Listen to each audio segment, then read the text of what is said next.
Now this, 2025 has marked a turning point for AI in the U.S. as the Trump administration has made artificial intelligence race with China a priority. The latest Fox News poll shows a rising concern with Americans, with 63% saying they're extremely or very worried about AI. Let's bring in cyber guy Kurt Knudsen. Kurt, so this is what you're hearing too, right? The average American says, wait, am I going to lose my job next? You know, it's like with any adoption of new technology, we always have the concerns that come out front. The internet, it's gonna, poke our eyes out. A rotary dialed phone going to push button, that's gonna be a problem. The fact of the matter is, yes, we're gonna have hurdles along the way as we adopt to AI, but it is coming. And there is no way you're gonna stop it. And we have a president with tech on his mind. President Trump has put AI front and center in federal planning, economic competitiveness, even national security, making it really a key part of this administration's agenda. And what do they want to do is outpace China, because if we don't, China will be right on past us. So AI tools now embedded in just about everything we use. I think, Brian, what we're going to see is it's been a real novelty for us as Americans, this AI thing. We've figured out, like ChatGPT, what we could do with it. And I think this year coming up is going to be where it goes from novelty to real utility use. And I wouldn't be thinking about losing your job as much as I'd be thinking about how do I use this tool to make my function in my job a lot more valuable. But Kurt, here's the thing. The people, when asked 2 years ago about AI, were you concerned? It was at 56%. Now it's at 63%. 38% say they're looking forward to AI. If you look at China, it's the exact opposite. How do you explain that? We're in a race against them, but there's a sense among Americans that we're not quite sure what's next. Well, I think what you have in China is a narrative that is controlled by the government, and they're saying this beautiful thing called AI is coming, and here's the train we're all going to get on.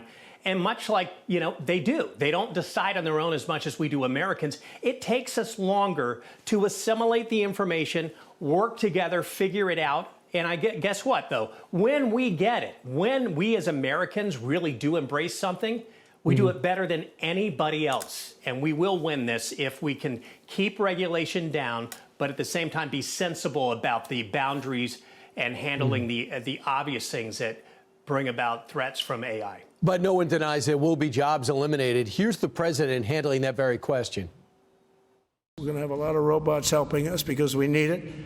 And because we're going to town, we're building a lot between the AI and the auto plants. You're always going to need people. You could have robots, but you're going to have to get somebody to start those robots, and you're going to have to improve the robots. The beauty is we're going to have more jobs than we've ever had. Right. We do have to start the robots. So someone will have to do that. By the way, Tesla's killing it with robots. You guys should check out that website. But the other thing is the front page of the New York Times today says we need batteries. And as usual, to get batteries for AI, we need China.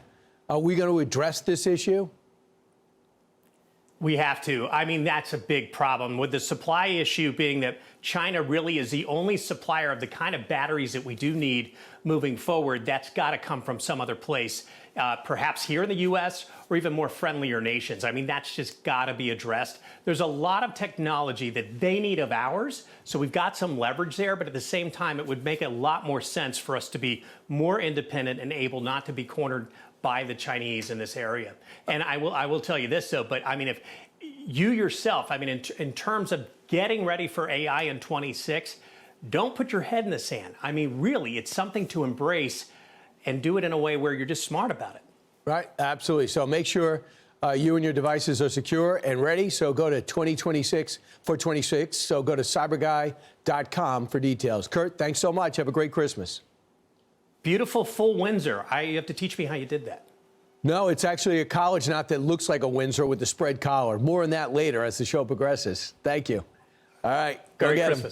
I'm Steve Doocy. I'm Brian Kilmeade. And I'm Ainsley Earhart. And click here to subscribe to the Fox News YouTube page to catch our hottest interviews and most compelling analysis.